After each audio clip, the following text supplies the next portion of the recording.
پیروی واجب ہے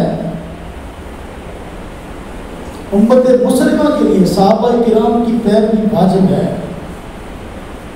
قرآن کریم میں اللہ رب العزت نے صحابہ کرام کی پیروی کا حکم دیا۔ احادیث طیبہ میں حضور نبی پاک صلی اللہ علیہ وسلم نے صحابہ کرام کی پیروی کا حکم دیا۔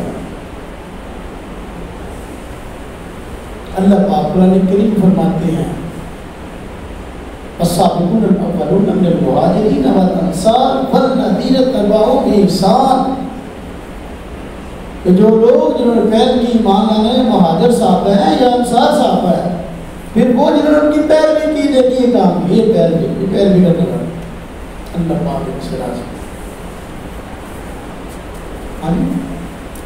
فَإِنْ آمَنُوا بِمِثْلِ مَا آمَنْتُم بِهِ فَقَدِ اتَّبَعُوا، صحابہ کرام کی پیروی۔ اور حضور نبی پاک صلی اللہ علیہ وسلم نے صحابہ کرام کی اقتداء کا، پیروی کا احادیث کو حکم دیا کہ تم یہ بہترین لوگ ہیں۔ آپ نے دنیا سے رسول ہونے سے پہلے امت کو صحابہ کرام کی سپرد کیا، اس لیے ہم سب کا یہ نظریہ ہے صحابہ کرام امت کے مقتدا ہیں، اور امت اس وقت تک کامیاب نہیں ہو سکتی جب تک صحابہ کرام کی پیروی نہ ہو۔ ہم اپنے کو کہتے ہیں اہل سنت والجماعت۔ اہل سنت کا معنی سنت کی پیروی کرنے والے، والجماعت کا معنی کسی عمل کے سنت ہونے نہ ہونے کا فیصلہ صحابہ کرام سے لینے والے۔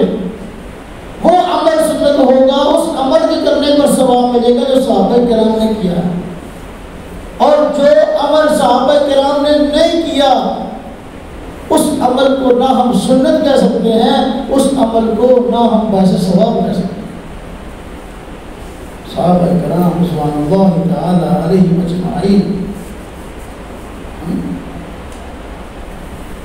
یہ ان کی پیروی واجب، ان کی ابتداء لازم۔ حضور نبی پاک صلی اللہ علیہ وسلم نے میرے بعد ابو بکر عمر کی ابتداء کرنا، خلفائے راشدین کی پیروی کا حکم دیا، علیکم بسنتی و سنت الخلفاء الراشدین المہدیین، میری سنت پہ عمل کرنا، خلفائے راشدین ہدایت یافتہ ان کی پیروی کرنا، توسطوا بہا، مضبوطی سے پکڑ لینا ان کی سنت کو، عضوا علیہ بالنواجذ، دانتوں سے داڑھوں سے مضبوط پکڑ لینا، یہ بھی شاید بندہ نہیں کہہ لگا نا وہ چھوڑائی نہیں جا سکتی۔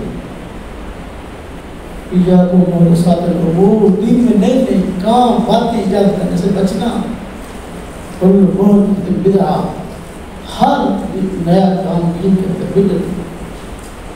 لیکن پہلے صحابہ کی پیروی کا حکم دیا، اس کے بعد بدعات سے بچنے کا حکم دیا۔ معلوم ہو صحابہ کرام کی پیروی بدعت نہیں ہے،